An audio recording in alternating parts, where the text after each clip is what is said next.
Hey, so my video yesterday got a comment that said something to the effect of, "Oh, so the planets are moving normally, so life's going to continue as normal." And I thought, well, let's talk about this.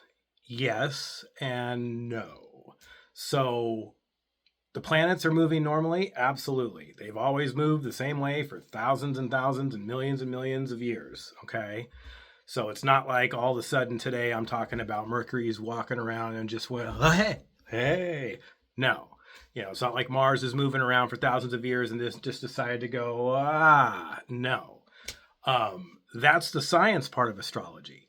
Of course, this is what we can depend on, time, right? So now, is what we're going through normal right now? Absolutely not. Okay. So astrology is the study of the movement of planets, celestial objects.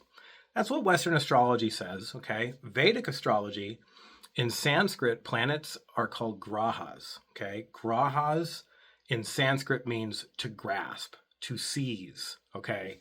This is what shapes our perception, pulls us into our karmic script. Like, as an astrologer, my job is to, help everybody not be blindly grabbed by them so that we can align with the lessons.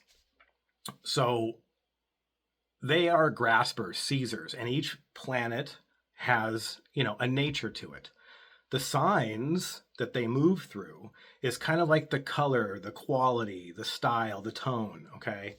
And then the house structure is the themes, the areas of life, okay? And this is kind of like an overlaid map on all these movements that go on for millions of years, all right? Now, has Pluto been in Aquarius before? Yes. Okay, when was the last time? Well, it takes 248 years for Pluto to go around the sun. So let's subtract 248 years. What do we get? About 1776. So let's see, what was going on then? Well, there was a ragtag bunch of individuals that were basically saying F you to the king, to the crown in England. Didn't, taxation without representation, throwing tea into the harbor of Boston.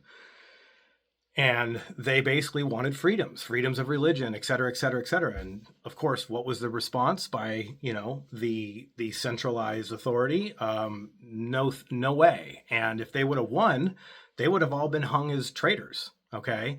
And there was a big old fight with the British loyalists and, the colonists that wanted freedom.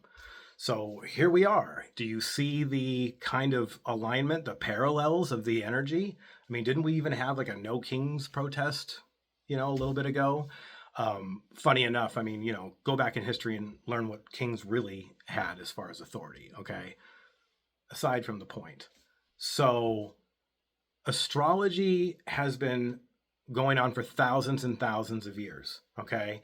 And think of it as like a record player. Let's go Gen X. You've got these planets that are moving, okay? And it's kind of like a multi-dimensional record.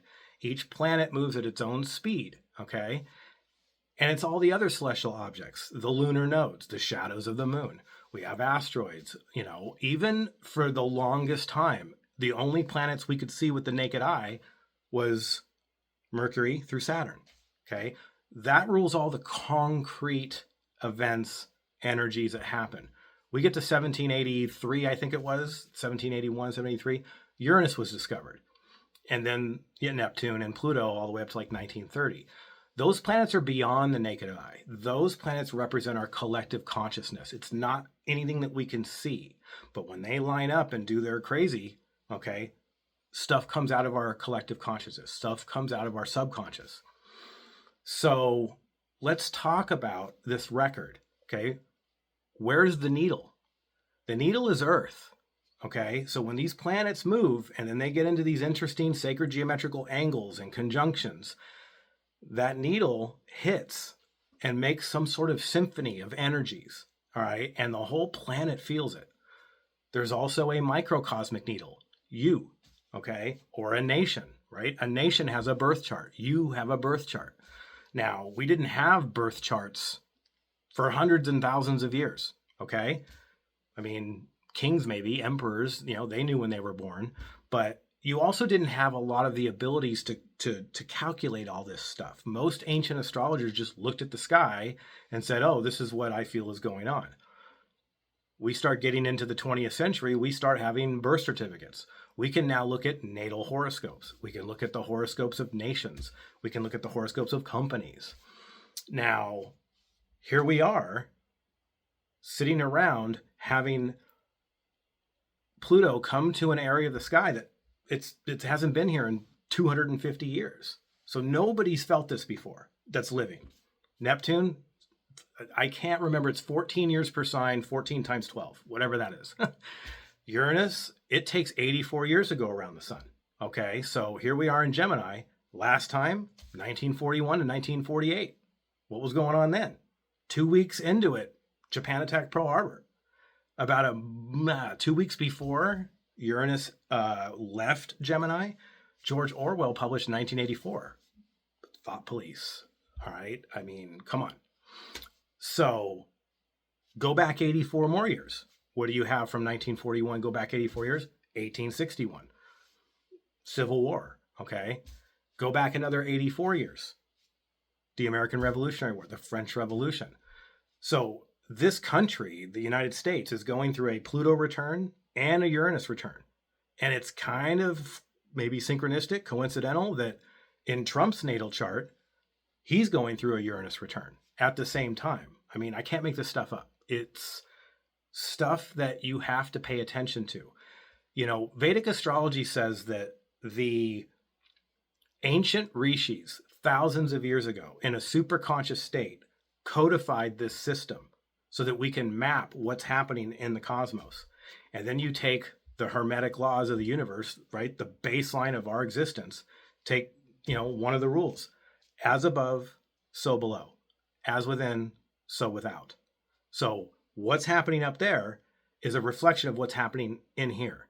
So this is the way that we can guide ourselves through all this noise, okay? If you know how to read it and you can go deep into it, we can get whatever we need out of this. So keep with me, follow, and we're going to keep on going through these events, and we're going to try to make sense of it through awareness, through truth, okay?